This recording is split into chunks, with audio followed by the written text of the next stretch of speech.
కాదు జీవితం. మా ఫ్రెండ్స్ మా తమ్ముడు చెప్పారండి, ఇలా మీ ఇంటి వెనక జరుగుతుంది, వేరే వాళ్ళు ఎవరో వస్తున్నారని చెప్పారు. ఎవరి కోసం? మా వైఫ్ కోసం.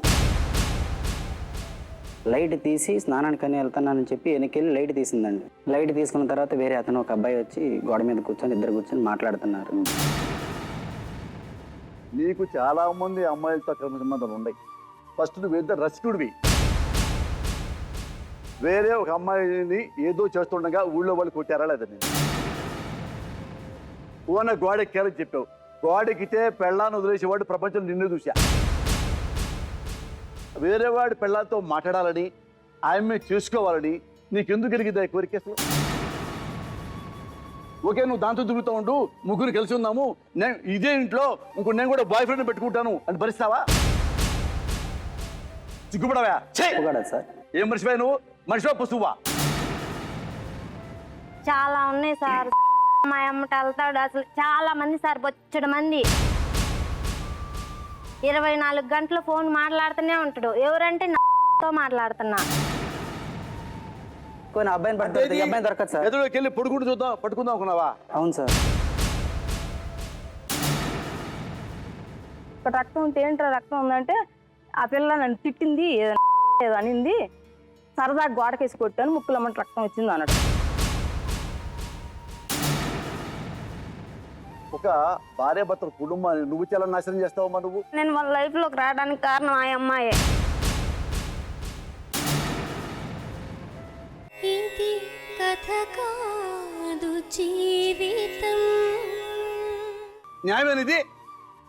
చెప్పేసారు నాకు. తప్పు ఎంత తప్పు? వాడు ఒప్పుకుంటే ప్రపంచంలో ఇంకా ఆమె తన్నింది చెబుతావా? ఆమె మంచిగా కూడా నరికి పారేస్తారు. ఎట్లా ఒప్పుకుంటారమ్మా? అలా చేయాలన్నా చేసింది కదా. మరి ఎందుకు చేయను? ఎందుకు సంబంధం పెట్టుకున్నావు వేరే మొగుడుతో?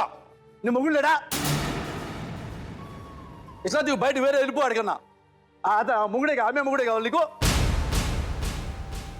ఎంత దుర్మార్గం, ఎంత పాపం ఏంటి నీకు? ఎంత అహంకారం ఏంటి? లాగేసుకుంటావా వేరే వాడు మొగుడిని? ఇంక ధైర్యంగా చెప్తున్నావు సిగ్గు లేకుండా. అలా సంబంధం ఉందండి, నేను ఒప్పుకుంటున్నాను, పెళ్లికి ముందే ఉంది. వాడి ఒక్కరితో సంబంధం ఉందా? వాడి ఊళ్ళో అందరితో సంబంధాలు ఉన్నాయి. వేరే అమ్మాయి చేపట్టుకున్నాడు, కొట్ట పేరు పారిపోయాడు, నువ్వు దొరికావు, ఇరుక్కుపోయావు. నొసట రాసిన రాత వలన తెలిసి దాటిన గీత వలన, నొసట రాసిన రాత వలన తెలిసి దాటిన గీత వలన, ఏది ముందు ఏది వెనుక, ఏది ముందు ఏది వెనుక, కనులు చూపే దృశ్యమొకటి, మనసు తెలిపే సాక్ష్యమొకటి. నేను అన్నాను బాధపడమాకు నాన్న, నేను వాస్తవం మాట్లాడా. ఎందుకంటే నిజంగా నీకు ఏడ్చే హక్కు కూడా లేదు ఇక్కడ. నేను ఒక తప్పు చేసినందుకు ఆ అమ్మాయి నన్ను ఎంత టార్చర్ పెడుతున్నా. అమ్మా తప్పు కాదమ్మా, నువ్వు నేరం చేశావు. నువ్వు తప్పు అనుకుంటున్నావా? చిన్న తప్పు అనుకుంటున్నావా? ఒక పెళ్ళైన ఆడది వేరే మగాడితో తిరగడం తప్పు అనుకుంటున్నావా నువ్వు?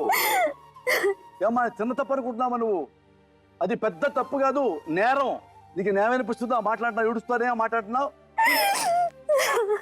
ఏది కర్త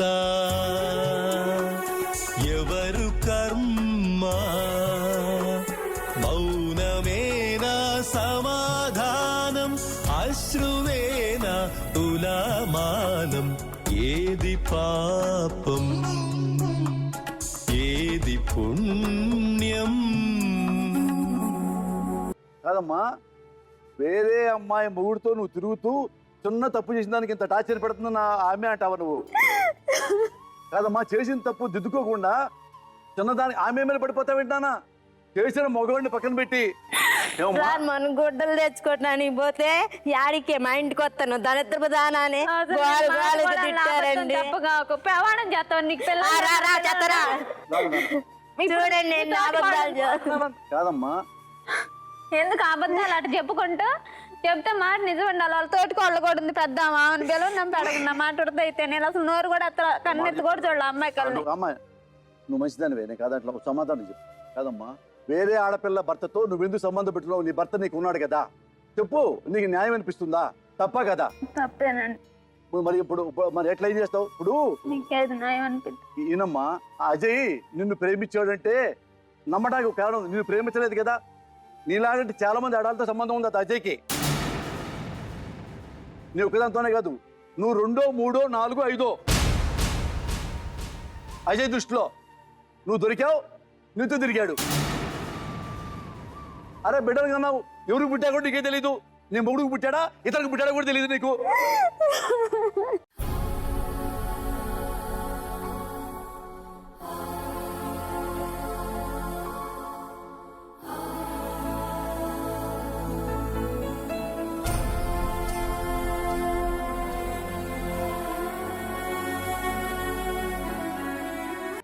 ఏం ఎట్టన్నానా? ఎంత పాపం చేస్తావు నువ్వు? వేరే కాపురం నాశనం చేస్తున్నావు. నీ భర్త నువ్వు వదిలేసావు, మన విడాకులు ఇచ్చావా? విడాకులు ఇవ్వలా? ఇప్పుడు ఏమన్నా తప్పు అంటున్నావు. ఎట్లన్నా మరి నువ్వు చెప్పు. నువ్వు ఎడుతున్నా, నాకు బాధేస్తుంది. నువ్వు నా బిడ్డ అనుకో, నా కూతురులాగా అడుగుతాను నేను. నా కూతురు కూడా ఎలాగ అడుగుతా నేను తప్పు చేస్తే? నా కూతుర్ని ఎలాగ అడుగుతా? అంకలమ్మ నువ్వు బాధపడ, మాకు పశ్చాత్తాపడు.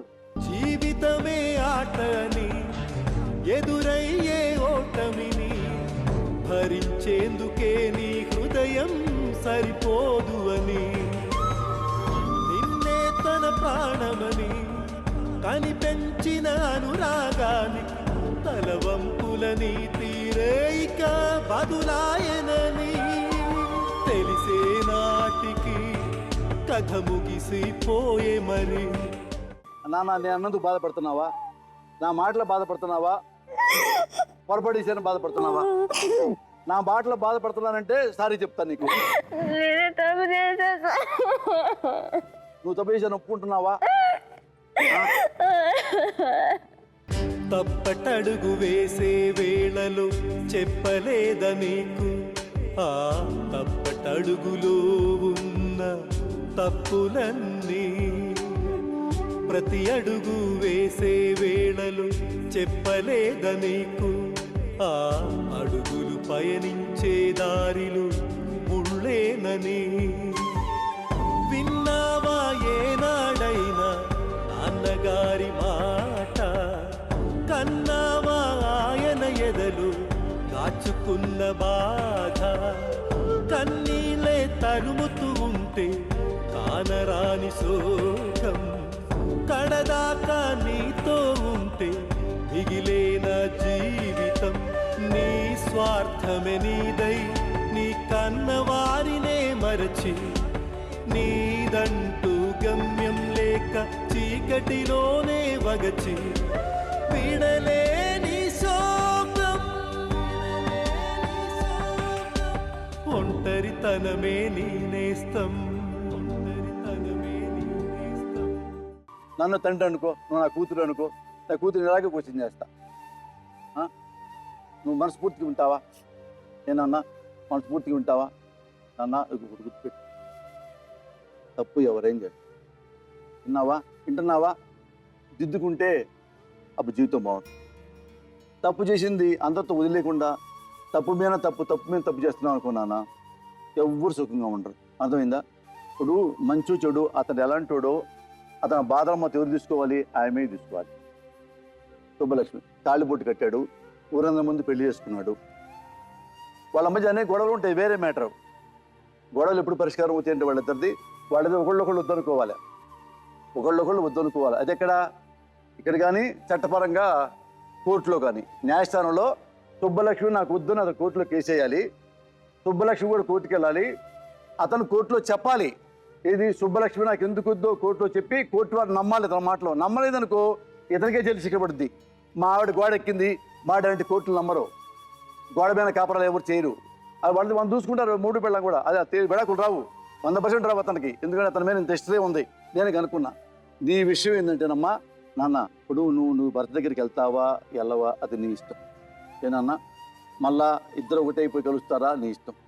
లేదా నీ భర్త కరెక్ట్గా విడాకులు వచ్చిన తర్వాత ఏమ్మా నువ్వు పోయి ఇంకొక పెళ్లి చేసుకుంటావా, మళ్ళీ మీ అన్నయ్యతో మాట్లాడి వద్దంటే నువ్వే ఎక్కడన్నా జాబ్ చేసుకుంటావా, ప్రశాంతంగా ఉంటావా, అది నీ ఇష్టం. నీ వ్యక్తి జీవితం నువ్వు ఏమైనా చేసుకోవచ్చు.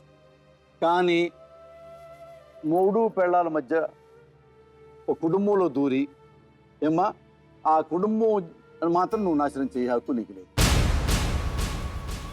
నేను ఒకటే క్వశ్చన్ ఎత్తానమ్మా, నీకు బిడ్డ ఉన్నది, అది నీకు కొండకు పుట్టాడా, నీకు అజయ్కి పుట్టాడా? నాకు అజయ్కే నువ్వు ఎంతమంది బిడ్డల కన్నా నువ్వు భార్య కాలేవు. మా తప్పు దిద్దుకుంటావా? మీరేం చెప్తే అదే చేస్తా. మరి నేను న్యాయం చెబుతా, నువ్వు నమ్ముతావా? నాకు చేయకపోతాను, నా పిల్లగాడికి న్యాయం చేయండి. నీ పిల్లగాడికి న్యాయం కావాలి అంతేగా. ఏమయ్యా అమ్మాయి అంటుంది, నేను చాలా తప్పు చేశా, చాలా తొందరపడ్డా, అన్నీ ఉంది, చాలా పొరపాటు. నాకు వద్దు అతను, నాకు నా పిల్లగాడికి న్యాయం చేయమని ఏమన్నా మెయింటైన్ డబ్బులు అది అంటుంది. మీరే చెప్పండి సార్, నాకేం తెలుసు. నీకేమన్నా చేస్తుంది? ఉండడానికి వెళ్ళింది సార్, ఉండడానికి వెళ్ళింది సార్. అమ్మా నువ్వేం కోరుకుంటున్నావు? నాకైతే ఏం తెలియదండి. కాదు, నువ్వు ఇప్పుడు ఎలా బతుకుతావు? నీ సొంత ఇల్లు ఉందా? నాకు అసలు ఏమీ లేదు. ఇంకా మేమా మీ నాన్న లేరా? లేరా? చెప్పు నాన్న. లేరు. అంటే ఉన్నారా, చనిపోయారా? సరిపోయారు. అన్నదమ్ములు, అక్క చెల్లెళ్ళు ఎవరు రారు. ఈ అబ్బాయితో వచ్చినప్పుడే పోయింది. ఎడారిలో కోయిలా ఏది నీ పాట, తుఫానులో దీపమై మిగిలావి పూట. ఎడారిలో కోయిలా ఏది నీ పాట, తుఫానులో దీపమై మిగిలావి పూట. ఏమిటయ్యా చూడు, నువ్వు పెళ్లి చేసుకున్నావు, నీ భార్య నీకుంది. ఇప్పుడు ఒక మగాడికి ఒక రాంగ్ స్టెప్పులు ఎలా ఉంటుంది చూసావు నాన్న? ప్రతి ఇంట్లో తగాదలు ఉంటాయి భార్యాభర్తల మధ్య. దాన్ని అడ్వాంటేజ్ తీసుకొని నిజంగా గోడెక్కినా నువ్వు మొగుడు అయితే తప్పు దిద్దుకో. తప్పు గోడెక్కావు, ఇంకెప్పుడు గోడెక్కావు, రేపు గోడ దూకుతావు. అలాంటి తప్పులు ఎక్కువ చేయమాకు శుభలక్ష్మి. ఎక్కువన్నా నీ భార్య చూడగానే అనుకున్నా ఈ పిల్ల మంచి పిల్ల. నేను చెబుతున్నాను, అవి పొరపాట్లు తప్ప క్రైమ్స్ కాదు. ఇది పొరపాటు. ఈ పిల్ల క్రైమ్, నేరం చేసింది. భర్త ఉండగా ఎన్నని చెప్పు కారణాలు. నా భర్త బాగా చూడలేదు, నా భర్త మంచోడు కాదు, నా భర్త సాడిస్టు, 100 చెప్పు. భర్తే. ఎప్పుడు భర్త కాకుండా పోయిద్దంటే కోర్టుకి ఎక్కి, ఏమండి నా భర్త నా కష్టాలు పెడుతున్నాడు, ఆ భర్త నాకు వద్దు, నేను స్వేచ్ఛగా ఉండాలి, నాకు విడాకులు ఇవ్వండి. విడాకులు తీసుకొచ్చి ఆడ పెట్టుకొని మళ్ళీ ఒకడు ఎవరో ఒక అబ్బాయిని చూసుకొని, నీలాంటి ఇంకో పిల్ల మొగుడిని కాదు.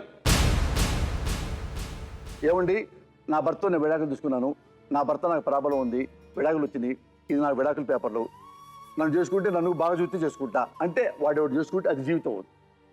అది జీవితం, ఇది సంసారం నాన్న. సంసారం చెడగొడితే జీవితం కాదు నాన్న. జీవితం చెడగొడితే సంసారం కాదు. అది ఎప్పుడు సంసారమే. నువ్వు చెయ్యి చేయపో సంసారం, అది కాపురం. నువ్వు చెయ్యి చేయపో నేరం. తప్పు చాలామంది చేస్తానన్నా, దిద్దుకున్నవాడు మనిషి. దిద్దుకు ఆ పిల్లడికి ఏం చేస్తావు?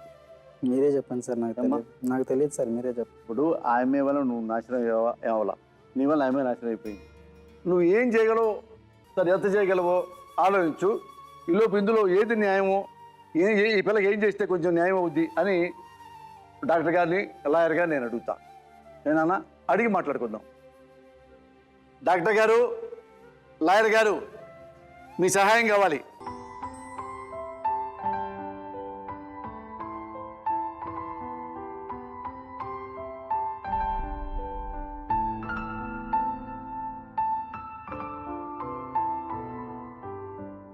సార్, ఈ కేసు మీరు ఆల్మోస్ట్ విన్నారు. ఎవరెవరో మొత్తం మీకు తెలుసు. అజయ్ పొరపాట్లు చేశాడు. పొరపాటు చేసి మొత్తం తప్పు నా మీద పడుద్దేమని చెప్పి వాళ్ళ ఆవిడ శుభలక్ష్మి కూడా లాగపోయాడు. బట్ మంచి మనిషి, ఆ పిల్ల కూడా మంచి అమ్మాయి. ఇద్దరు దుర్మార్గులే కాదు, ఇతను కాకపోతే చిన్న వయసు కాబట్టి పొరపాటు చేశాడు. ఈ అమ్మాయి ఆంకాలమ్మ, భర్త ఉంది మీకు తెలుసు, రాంగ్ రూట్కి వెళ్ళింది మీకు తెలుసు. ఇప్పుడు ఆ అమ్మాయిని అడిగాను నేను, తప్పు కదమ్మా, తప్పు నొప్పుకుంది. భర్త వదిలిపెట్టడం తప్పు, అయ్యతో తిరగటం తప్పు, ఒక భార్య ఉండగా ఆ భర్తతో అక్రమబంధం పెట్టుకోవడం తప్పు, నాకేం అడగలా, నా బిడ్డగా న్యాయం చేయండి అని కన్నీళ్ళు పెట్టుకుంది. పొరపాటు నొప్పుకుంటుంది. ఇది జరిగింది గురువుగారు. మా అమ్మ, ఇది నేను విన్నది. ఇక్కడ ముగ్గురు వ్యక్తులు అజయ్, శుభలక్ష్మి, అంకాలమ్మ. వీళ్ళ ముగ్గురు గురించి మనం చెప్పుకునే ముందు సార్ కొన్ని బహుశా ఏంటంటే ఒక కీలకమైనటువంటి అంశం ఏంటంటే కనుక ఎవరికి ఎప్పుడు పెళ్ళయింది నెంబర్ 1, నెంబర్ 2 ఫస్ట్ మ్యారేజ్ నుంచి ఇద్దరికి ఎందుకు పిల్లలు లేరు అన్నది. ఫస్ట్ అంకాలమ్మ గారిని అడగదలుచుకున్నాను. అమ్మ మీ పెళ్ళి ఎన్ని సంవత్సరాలు అయిందమ్మా? 7 సంవత్సరాలు అయింది. 7 సంవత్సరాలు అయింది. ఎందుకు పిల్లలు లేరమ్మా? అసలు నేను ఆయన దగ్గర కాపురం చేయలేదు. కాపురం చేయలేదు కాబట్టి పిల్లలు లేరు, అంతేనా అమ్మ? తల్లి మీ మ్యారేజ్ అయ్యి ఎంతకాలం అయిందమ్మా? 10 సంవత్సరాలు, 9 years అయింది. పిల్లలు ఎందుకు లేరమ్మా? భార్యాభర్తల సంబంధం అయితే మీ ఇద్దరి మధ్యన ఉంది, అది ఇష్యూ కాదు. పిల్లలు ఎందుకు లేరమ్మా? ఫస్ట్ ఏమో తనకి కణాలు తక్కువ ఉన్నాయి అని చెప్పారు డాక్టర్లు విజయవాడలో చూస్తే. తర్వాత మందులాడమన్నారు 6 నెలలు, తిని వాడలేదు. ఇన్ఫెక్షన్ వచ్చింది, టీబీ వచ్చింది కాబట్టి వాడలేదు. తర్వాత టీవీ అన్నారు, ఇంకా టీవీ అని ఆ మందులు ఈ మందులు వాడకూడదు అని చెప్పారు. ఇంక తర్వాత అసలు హాస్పిటల్కే వెళ్ళలేదు. మేము పుడతారులే అన్నట్టు వదిలేసి ఊరుకున్నాం. సరే, ఈ ప్రశ్న నేను ఎందుకు అడిగానంటే సార్, ముఖ్యంగా బహుశా పిల్లలు అంకాలమ్మకి బహుశా మొదటి పెళ్లిలో కొండయ్యతో పాటు పిల్లలు పుట్టుంటే కనుక ఒక బాధ్యత అనేది నీ మనసులో ఉండేదమ్మా. తనకి పిల్లలు పుట్టకపోవటం అన్నది ఏ విధంగా ఇక్కడ ఇంపార్టెంట్ అంటున్నా సార్, ఇతను బాధ్యతారాహిత్యానికి ప్రేమించాను, పెళ్లి చేసుకున్నాను, ఇంకా తర్వాత నేను ఎలా కావాలంటే అలా ఉండొచ్చు అనేటటువంటి ఆ బాధ్యతారాహిత్యం అనేటటువంటి యాటిట్యూడ్ బహుశా పిల్లలు పుట్టుంటే కనుక వీళ్ళిద్దరి మధ్యన బహుశా అతను కొద్దిగా బాధ్యతాయుతంగా ప్రవర్తించేవాడేమో, ఈ రోజు ఈ పరిస్థితి ఉండేది కాదేమో అని చెప్పి ఒక్క క్లారిఫికేషన్ తేవటం గురించి నేను అడిగాను. పాయింట్ నెంబర్ 2, ఈరోజు ఇందాక అంకాలమ్మ గారిని నేను అడిగినప్పుడు, ఏమ్మా మీ ఆయనకి నీకు మధ్యన ఏంటమ్మా గొడవలు అంటే కనుక కొండయ్యకి మధ్యన నాకు మధ్యన ఎటువంటి గొడవలు లేవండి అని. ఇది చాలా చాలా రేర్ అమ్మ ఈ సిచ్యువేషన్. ఎంత కాదనుకున్నా కూడా నీ భర్తలో ఒక లోపం చూపెట్టమ్మా కొండయ్య, నీ భర్తలో ఒక లోపం చూపెట్టామంటే ఎప్పుడు చూసినా బయటే ఉండేవాడండి, సున్నాలు పని చేసి ఉండేవాడు, నాకు నా భర్త అనేటటువంటి వ్యక్తి ఉన్నాడు అనేటటువంటి ఇది లేకుండా చేసేవాడు. అది తప్ప అమ్మ? ఒక మనిషి కుటుంబాన్ని నిలబెట్టుకోవటానికి, కుటుంబాన్ని కాపాడటం గురించి కష్టపడుతూ ఉంటుంటే నువ్వు ఇప్పుడు అతనితో సంతోషం గురించి అతను నాకు భర్త స్థానంలో కనిపించలేదు అనేటటువంటి అతని వైపు వేలెత్తి చూపెడుతున్నావు. కానీ అసలు వాస్తవానికి నీ కొండయ్య అనేటటువంటి వ్యక్తి చాలా మంచివాడు. కొండయ్యని నిన్ను పక్కపక్కన పెడితే నువ్వే ఇప్పుడు నేరస్తురాల కింద పరిగణనలో తీసుకోవాల్సిన అవసరం ఉంది. అయితే అజయ్ విషయానికి వస్తే సార్, ప్రేమ అనేటటువంటి దాన్ని మళ్ళీ ఒక డెఫినేషన్ మళ్ళీ ఈరోజు మనం ఇక్కడ మాట్లాడుకోవాలి. అంటే ప్రేమ అనేటటువంటిది కేవలం మనకు కావలసినటువంటిది తీర్చుకోవటం గురించేనా, లేదా ప్రేమ అనేటటువంటిది ఒక త్యాగం, ఒక బాధ్యతాయుతమైనటువంటి ఒక రెస్పాన్సిబిలిటీ కూడా ఉందా అంటే కనుక ఆ విషయంలో మీరు ఫెయిల్ అయ్యారని మనం చెప్పాలి. ఎందుకు అంటే కనుక ప్రేమించేటటువంటి వాడు ఒక భార్యని ఎల్లకాలం కలకాలం మనం ఉన్నంత వరకు ఆ అమ్మాయిని ప్రేమించి పెళ్లి చేసుకున్నాను, తల్లిదండ్రులకు వ్యతిరేకంగా తీసుకొచ్చాను కాబట్టి ఆ అమ్మాయిని కాపాడుకోవటమే నా ప్రథమైనటువంటి బాధ్యత అనేటటువంటి ఆలోచనతో ఉండాలి. అలా కాకుండా మీరు ఆ అమ్మాయికి స్వేచ్ఛని ఇవ్వలేదు, ఒక సంతోషాన్ని ఇవ్వలేదు, ఒక సుఖాన్ని ఇవ్వలేదు. శుభలక్ష్మికి ఈ పెళ్లి ద్వారా వచ్చినటువంటి లాభం ఏంటి? పిల్లలు లేరు, అవమానం, సంతోషం, సుఖం లేదు. 9 సంవత్సరాలు గడిపింది. ఆ అమ్మాయి ఇతనికి చేయనటువంటి త్యాగం అంటూ ఏదీ లేదు.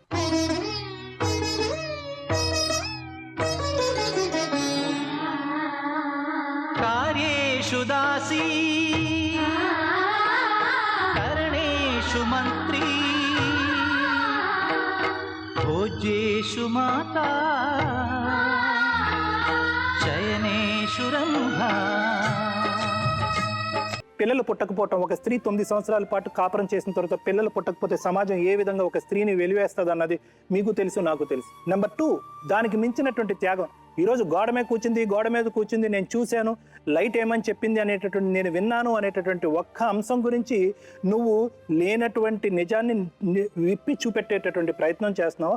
అదే నోటుతో ఒక టీబీ అనేటటువంటి ఒక ప్రమాదకరమైనటువంటి వ్యాధి, ఒక అంటి వ్యాధి, నలుగురిని ఆమడంత దూరంలో పెట్టేటటువంటి వ్యాధి ఉన్నా కూడా నా స్త్రీ, నా భార్య నా పక్కన కూర్చుని నాకు సేవ చేసిందండి అనేటటువంటి మాట నువ్వు చెప్పలేదే. అది త్యాగం కాదా? అపురూపమైనదమ్మ ఆడజన్మ, ఆ జన్మకు పరిపూర్ణత ఇల్లాలమ్మా.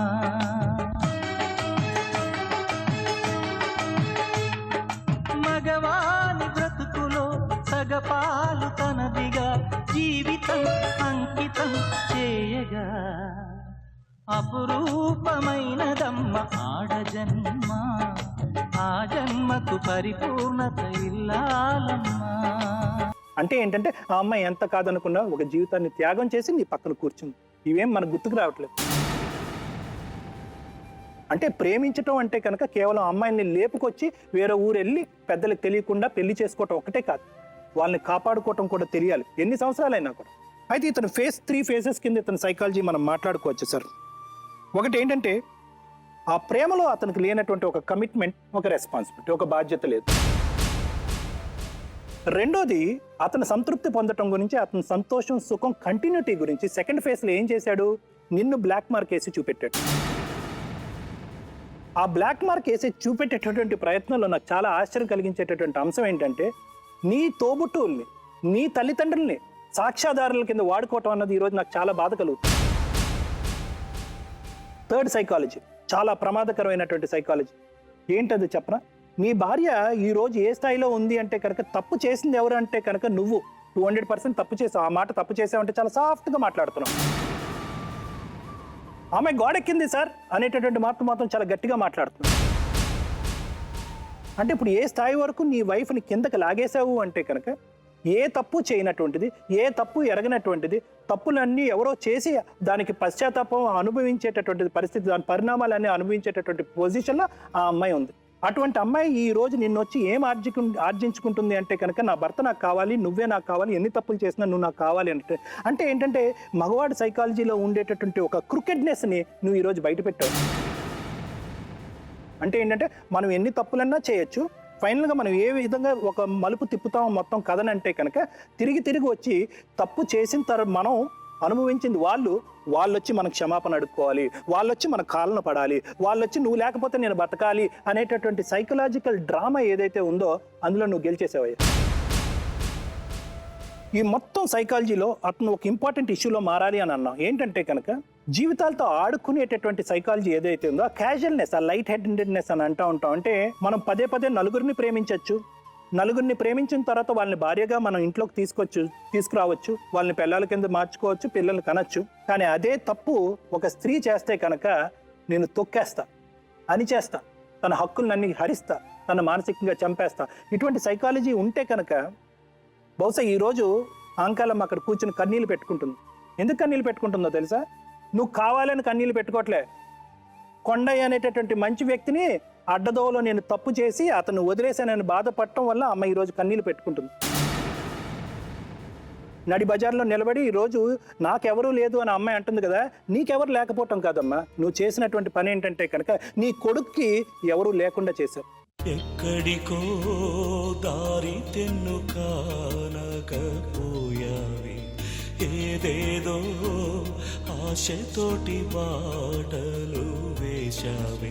నీ సొంతం అయ్యేవారెవరు, నీ బాధను తీర్చేవారెవరు, నువ్వు బతికే బతుకుకి అర్థం ఏదో నీకైనా తెలుసా? రేపొద్దు నీ కొడుకు వచ్చి నీ ఎదురుగుంటా కూర్చుని అమ్మ నా తండ్రి ఎవరు అంటే కనుక అజయ్ అని చెప్తావు, అమ్మ నీ భర్త ఎవరు అంటే కనుక కొండయ్య అని చెప్తావు. ఇంతకంటే దురదృష్టం ఉంటుందమ్మా ఏ కొడుకు కన్నా, ఏ చైల్డ్ కన్నా ప్రపంచంలో. సో బేసికలీ ఇక్కడ ఏంటంటే సార్ నేను చెప్పేది ఏంటంటే కనుక ఎవరికి వాళ్ళు మోసపోయానని అనుకుంటున్నారు. ఇన్ఫ్యాక్ట్ ఇప్పటికీ కూడా మనం మాట్లాడుతుంటే కనుక ఇంకా కొద్దిగా గట్టిగా మనం అజయ్తో మాట్లాడితే ఇప్పటికీ ఒకే మాట అంటాడు, నేను మోసపోయానని అంటాడు. అంటే ఈ సైకాలజీ ప్రమాదం. సో నేనేమంటున్నాను అంటేనమ్మా, ఈ అమ్మాయి 2 విధాలుగా అదృష్టం చేసుకుంది శుభలక్ష్మి. ఒకటి, ఈరోజు ఇంకా వీళ్ళిద్దరి మధ్యన పిల్లలు కలగపోవటం అన్నది దురదృష్టమైనా కూడా ఒక విధంగా అదృష్టం అని నేను భావిస్తున్నాను. ఎందుకంటే ఈ మనిషి రేపొద్దున ఎలా ఉంటాడో నాకైతే తెలియదమ్మా. I can't give a guarantee for that. రేపొద్దున ఏదైనా పరిస్థితి వస్తే కనుక అట్లీస్ట్ పిల్లలు ఈ దరిద్రాన్ని చూడట్లేదు, ఆ అమ్మాయి ఆర్జించుకున్నట్టుగా నా పిల్లలకి ఏమన్నా చేయండి అని ఆర్జించుకునేటటువంటి పరిస్థితి లేదు అనేటటువంటిది ఆ అమ్మాయి అదృష్టం. రెండో అదృష్టం ఏంటో తెలుసా? ఆ అమ్మాయిని చూస్తే మన అందరికీ కోపం వస్తుంది, కానీ ఆ అమ్మాయి చేసుకున్న అదృష్టం ఏంటంటే ఇప్పటికైనా కూడా ఇటువంటి క్యారెక్టర్ ఇతనికి ఉంది అనేటటువంటిది నిరూపించగలిగింది ఈ అసోసియేషన్ ద్వారానే. ఈ అమ్మాయి రాకుండా ఉంటే కనుక బహుశా అజయ్ యొక్క వెచ్చలవిడితనం ఇలాగే కంటిన్యూ అయి ఉండేది ఎప్పటికీ కూడా. సో ఏదేమైనా కూడా సార్, ఒక ఆడది ఏడుస్తుంది, పిల్లలు పుట్టారు, బాబు పుట్టాడు, ఆ బాబు భవిష్యత్తు ఏంటి అనేటటువంటి పశ్చాత్తాపం మనం కలిగినా కూడా wrong route is always wrong route. Wrong రూట్లో వెళ్తే కనుక ఏదో రోజు యాక్సిడెంట్ అవ్వటం అన్నది తప్పదు. సో నువ్వు ఆ రాంగ్ రూట్లో వెళ్ళావు అమ్మ. కొండైన వదిలేయటం అన్నది ఒక రాంగ్ రూట్. ఈ అమ్మాయి చేతుల్లోంచి తన భర్తని లాక్కోవటం అన్నది ఇంకో రాంగ్ రూట్. ఇలా పదే పదే రాంగ్ రూట్లో వెళ్తే కనుక యాక్సిడెంట్ అవటం అన్నది తప్పదమ్మా. ఆ యాక్సిడెంట్ అన్నది ఇప్పుడు అయ్యింది. నీతో పాటు నీ కొడుకు కూడా ఒక యాక్సిడెంట్ జరిగింది. సో కాబట్టి నీకు ఎటువంటి న్యాయం అన్నది మనం మాట్లాడుకునే ముందు ప్రధానంగా ఇక్కడ నలిగిపోతున్నటువంటి నీ కొడుక్కి ఒక న్యాయం చేయాలన్నది నా అభ్యర్థన సార్. మళ్ళీ మనం మాట్లాడుకోవాల్సిన విషయము మళ్ళీ చైల్డ్ మ్యారేజ్ సార్. అంటే చిన్నప్పుడే 17 ఏళ్లలోనే పెళ్ళిళ్ళు అయిపోయాయి కనుక మళ్ళీ వాళ్ళ నిర్ణయాలు మేజర్స్ అయిపోయిన తర్వాత నిర్ణయాలలో మార్పులు వచ్చాయేమో కనుక ఇట్లాంటి సంఘటన జరిగిందేమో అని అనిపిస్తుంది. కాకపోతే ఇక్కడ ఏంటంటే ఒకటి ఎప్పుడూ కూడా మనము అంటే నేను మగవాళ్ళని డిఫెండ్ చేస్తున్నానని అనుకోకండి సార్. ఒక బిహేవియర్ అంటే భార్య యొక్క బిహేవియర్ భర్త తప్పులు చేయడానికి ఎలా ప్రోత్సహిస్తుంది అనడానికి ఒక 1-2 ఇన్సిడెంట్స్ ఏంటంటే ఆ అమ్మాయి ఇందాక కొట్టడానికి ఏంటంటే ఏదో అనకూడని మాట అన్నందుకు పిల్లలు పుట్టడకపోవడానికి అంటే జనరల్గా ఆడవాళ్ళు ఎవరైనా నీకు పిల్లలు పుట్టట్లేదు భార్య అంటే తన లోపం అని అనుకోరు, భర్త లోపం అని అనుకోరు, ఎవరి లోపం నా కర్మ అనుకుని వాళ్ళు బాధపడతారు. అదే మగవాడికి నీకు పిల్లలు పుట్టట్లేదు అని అంటే నాకెందుకు పిల్లలు పుట్టట్లేదు అన్న ఛాలెంజ్గా తీసుకున్నందుకే అతను ఈ పని చేశాడేమో అని ఒక్కసారి ఒక డౌట్ వస్తుంది. ఇక్కడ ఏంటంటే మెయిన్ ఇష్యూ ఏంటంటే సార్, ఇక్కడ ఎవరి భార్య ఇందాక డాక్టర్ గారు చెప్పినట్టు ఎవరి భార్య ఎవరి పిల్లలు అని కోర్టుకు వెళ్ళినప్పుడు, లేకపోతే ఇలాంటి సంబంధాలలో పోలీస్ స్టేషన్కి వెళ్ళినప్పుడు ఏమి జరుగుతాయి, ఏమి జరగకుండా ఉండాలి అనే దానికి ఇక్కడ ఏముంటుందంటే సార్, ఆల్రెడీ ఇక్కడ సంబంధం ఉంది, రిలేషన్షిప్ ఉందా లేదా, పిల్లాడు ఉన్నాడా లేదా, ఆయన తప్పు చేసినందుకు ఏమి శిక్ష అనేది మీకు మనసులో ఉంటే ఆ రైట్ ఆ అమ్మాయి తీసుకోవాలి అని అనుకుంటే దాని కాన్సిక్వెన్సెస్ దాని పరిణామాలు ఏముంటాయి అని అంటే ఈరోజు కొత్తగా ఇతను తప్పు చేయలేదు కానీ ఆ తప్పు ఏమైపోయిందంటే పిల్లలు పుట్టేసిన దాకా వచ్చేసింది కనుక ఈ తప్పుకు ఒకవేళ ఆ అమ్మాయి న్యాయపరంగా ఏదన్నా ఒక యాక్షన్ తీసుకుంటే ఆ అమ్మాయికి ఒరిగేదేంటి అంటే రైట్స్ లేవు, మీరేమి వేయకండి, మీరు అలాంటివన్నీ ఏం చేయకండి అని మేము చెప్పట్లేదు. ఇక్కడ ఇంకొక విషయం కూడా ఉందమ్మా, తప్పు చేసిన తర్వాత కోర్టులు ఉంటాయి, పోలీస్ స్టేషన్లు ఉంటాయి, ఇవన్నీ ఉంటాయి. కానీ అది మీరు ఒక స్టెప్ ముందే వేసేసారు. కడుపుతో ఉన్న అమ్మాయి మీద మీరు అనవసరంగా కూడా ఒక లాని మీ చేతిలోకి తీసుకున్నారు, అవునా కదా? సరే ఇప్పుడు ఇంకోటి ఏంటంటే సార్, లా వేరే ప్రాక్టికాలిటీ వేరేనమ్మా.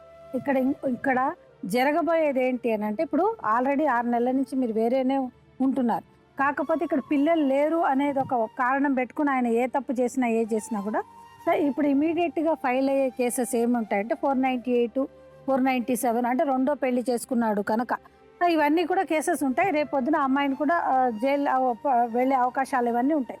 కానీ కోర్టులో కూడా ఇప్పుడు ఎక్కడైతే కూడా ఈ భార్యాభర్తల మధ్యన సంబంధాల్లో sir restitution of conjugal rights అంటే నీ భార్యతోటి నువ్వు కలిసి ఉండు అని చెప్పి అన్నా కూడా కోర్టు వచ్చి చూడదు కదండి, వచ్చి మీ ఇద్దరు కాపురం చేస్తున్నారా లేదా అనేది చూడదు. ఇందాక డాక్టర్ గారు చెప్పింది అయినా కూడా మీరు ఇంతసేపు ఆయన కన్విన్స్ చేసింది అయినా కూడా ఆయనకి మనసు ఇక్కడ లేదండి,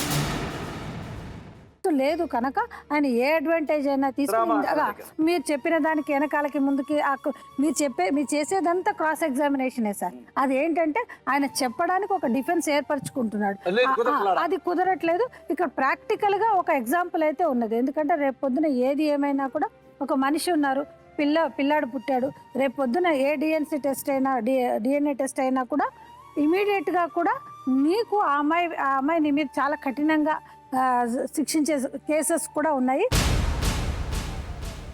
అట్లాగే ఈ అమ్మాయి ఎటువంటిది కూడా నిన్ను అడిగే అర్హత లేదు. అంటే లీగల్గా ఇందాక మీరు చెప్పినట్టు సార్ వీళ్ళని ఏమంటారంటే కంకుబాయిన్స్ అని అంటారు, అంటే తెర వెనక జీవితమేనే అంటారు. ఆ అమ్మాయి కానీ కనీసం పోనీ మీ ద్వారా నేను మోసపోయాను కనుక నాకు కాంపెన్సేషన్ ఇప్పించు అని లీగల్గా నీకు అడిగే అర్హత లేదు సార్. కానీ నాకు పిల్లాడు పుట్టాడు, నాకు ఆయన ద్వారానే పిల్లాడు పుట్టాడు కనుక నాకు ఇప్పించండి అని అంటే కించిత్ మానవతా దృక్పథంతో మనం ఆలోచించాలి తప్ప న్యాయపరంగా మాత్రం నీకు ఎటువంటి హక్కులు లేవు. ఎందుకంటే నువ్వు వేరే అతని భార్యవి కనుక ఆ లీగల్గా విడిపోనంత కాలము కూడా ఇందాక డాక్టర్ గారు చెప్పినట్టు ఆయన భార్య ఈ అబ్బాయి తల్లి అన్నట్టు అయిపోతుంది. నువ్వు రేపొద్దున కేసు వేసిన తర్వాత వీళ్ళిద్దరు కేసుల చుట్టూ తిరుగుతారు. కానీ అమ్మ నీకు న్యాయపరంగా మీ ఆయనతోటి కలిసి ఉండడానికి అని అంటే ప్రతిసారి కూడా రీసెంట్గా కూడా చీఫ్ జస్టిస్ ఆఫ్ సుప్రీంకోర్టు వాళ్ళు చెప్పేది ఒకటేనండి, భార్యాభర్తల మధ్యన సంబంధంలో న్యాయపరంగా మరీ స్ట్రింజెంట్గా యాక్షన్స్ తోటి సెక్షన్స్ తోటి మీరు వెళ్ళకండి.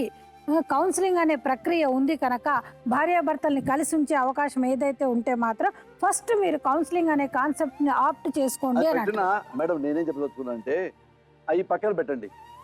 ఇప్పుడు ఆమె భర్త అతను కలిసి ఉన్నారు, ప్రేమించి పెళ్లి చేసుకున్నారు. తిరిగిన తర్వాత ఇతను చాలా తప్పులు చేశాడు. ఏ తప్పుకి ఆమె కోర్టు ఎక్కల. ఇప్పుడు రేపు ఈ అమ్మాయికి చెప్పింది అతను అజయ్ బిడ్డేనండి అని. రేపు DNA టెస్ట్ చేయించే వరకు మనమే ఇక్కడ కొండకి పుట్టాడా ఇతను పుట్టాడా, ఇతను పుట్టలేదు తెలిసిందనుకో అది వేరే లెక్క. అజయ్కి పుట్టాడని ఈ అమ్మాయికి రేపు తెలిస్తే కోర్టులో అమ్మ గుర్తుపెట్టుకోండి, ఈ అమ్మాయి జైల్లో పెడతారు, ఇతను జైల్లో పెడతారు అమ్మటే ఫస్ట్. ఇది పక్కన పెట్టండి. పొరపాటున కొండయ్య లెటర్ పెట్టాడు అనుకో వీళ్ళ లైఫ్లో బయట రారు ఇతను.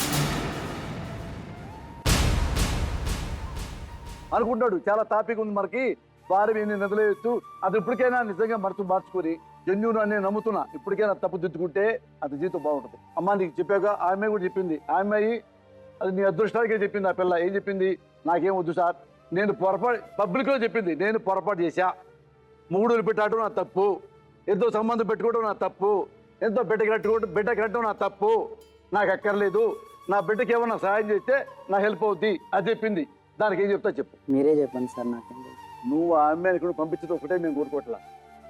ఇక నుంచి అన్ని తప్పులు ఇద్దరు తప్పులు మర్చిపోయి బాగుంటుంది, అది మెయిన్ చూసుకుంటాను. చాలా ఇంపార్టెంట్, అది మెయిన్. ఇప్పుడు ఆమె ఉంది వేరే ఏ పని చేసుకుంటుంది, కూలి పని చేసుకుంటూ నెలకి బిడ్డను ఎంత కొంత ఇస్తావు. నువ్వు ఇచ్చినా అయిపోయి ఎంత ఇచ్చినా నేను కూడా ఆ పిల్ల కష్టం చూసి నేను కూడా ఎంత కొంత ఇస్తా. నెలకి ఎంతో బ్యాంకులో ఏమిటి వేస్తా ఆ బిడ్డ పేరు. నువ్వు వేయిపోతే చేస్తున్నా, నువ్వే అనుకుంటున్నావు కాబట్టి నీ బిడ్డ అయి ఉండొచ్చు అని ఎంత కొంత అడుగుతుంది. ఇది పక్కన పెట్టి ఆమె వెళ్ళిపోయింది. ఇక్కడ నుంచి నువ్వేమన్నావో పక్కన పెట్టాయి. నానా నీ పొరపాటు అని కూడా ఆమె క్షమాపణ చూపింది కదా, నీ పొరపాటు కూడా ఆమె నిన్ను అసహించుకోవట్లేదుగా. ఆమె కూడా చిన్న పొరపాటు ఉంటే నువ్వు అసహించుకోవద్దు. ఫ్రెండ్లీగా ఉండాలి, కొంచెం తెలిసి ప్రేమగా ఉంటే ఇద్దరు బాగుంటారు. నువ్వు ఏదో పొరపాటు ఇచ్చావు అనుకున్నానా జీవితం అంతా నాశనం. ఏమో రేపు కొండయ్య ఆమె కలుస్తారేమో, ఎందుకు ఆమె జీవితం నాశనం చేస్తాం అని చెప్తే కొండయ్య చాలా మంచివాడు ఆమె అంటుంది. కొండయ్య మాకు ఎప్పుడేమండవు మంచివాడండి అంటుంది. అయితే పద్దా పనికి వెళ్తాడు, పనికి వెళ్తే కూడా తప్పని నేను అనుకోలే ఫస్ట్ టైం అనుకుంటున్నాను. నిద్ర లావుగానే నన్నే చూడాలి, నా పూలు చేయాలన్నా మళ్ళీ పూలు చేయాలన్నా నా పోడా చేయాలని వాడి జీవితమే కాదు అది. సంసారంలో అది టైపు వ్యభిచారం అవుతుంది. నువ్వు ఎంత ఇస్తావో ఇవ్వగలిగితే నెలకి ఎంత ఇస్తావా బిడ్డకి, ఏం చేస్తావు నువ్వు ఆలోచించి చెప్పు. ఏం చేయగలవు చెప్పు. నెలకు 3,000 లెక్కిస్తాను. నెలకు 3,000 లెక్కిస్తాను. నెల 3,000 దాకా ఇవ్వగలవా? నువ్వు మరి 3,000 ఆమె వాళ్ళ బిడ్డకి ఇస్తే బ్యాంకులు వేసావనుకో, నువ్వు నీ భార్య బతకడానికి కుటుంబం ఉమ్మడి కుటుంబమేగా కాదు సార్. మీతో వేరే ఉండాల్సిందే రూమ్లో, మీ ఇంట్లో, అదే ఇంట్లో పర్సన్లో, అంతేగా. మరి నీవు భార్య మీ ఇద్దరికి తినడానికి ఉంటుందా? ఇంకా మిగిలిన దాంట్లోనే ఉంటాను. అంటే ఇద్దరు పని చేసుకుంటే సరిపోయి కంఫర్ట్గా ఉంటాయా? అమ్మాయి పని చేసుకోగలవా? ఇప్పుడు ఆ అబ్బాయి చాలా తప్పు చేశాడమ్మా. అన్నది మాత్రాన అతన్నే పెద్ద దోషికి చేయకూడదుగా, నువ్వు కూడా అనకూడదుగా నా మాటలో. ఇది మరి 3,000 ఇస్తే నీకు ఇబ్బంది లేదా? అమ్మా నీకు 3,000 నీ బ్యాంకులో వేస్తానన్న మీ అమ్మాయి పేర, మీ బాబు పేర, పర్వాలేదా? ఏమ్మా ఇందాక అడిగావుగా ఇది మరి నా బిడ్డ చూడమని, మరి 3,000 నెలకి ఇస్తానన్నాడు, బ్యాంకులో వేస్తాన్నాడు. నీకు ఓకేనా? అజయ్ మీ ముగ్గురు ఒకసారి బయటికి వెళ్ళండి, మీ ముగ్గురు ఒకసారి వెళ్ళండి, మనతో మట్టు నువ్వు కూడా వెళ్ళమ్మా, మీ ముగ్గురు ఒకసారి ఉండండి పోయి.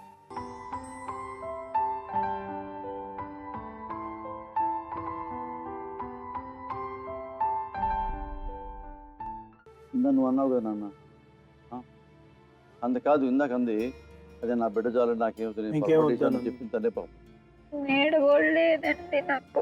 కలలైపోయెను నా ప్రేమలో, కలలై పొంగెను నా కన్నులో, మదితే అతిథిగా రానేలను, చలవైన అడగకపోనేలను, ఎదురు చూపుకో నిదరేది, ఊగెను ఉసురే కన్నీరై, మనసు అడిగిన మనిషెక్కడో నా పిలు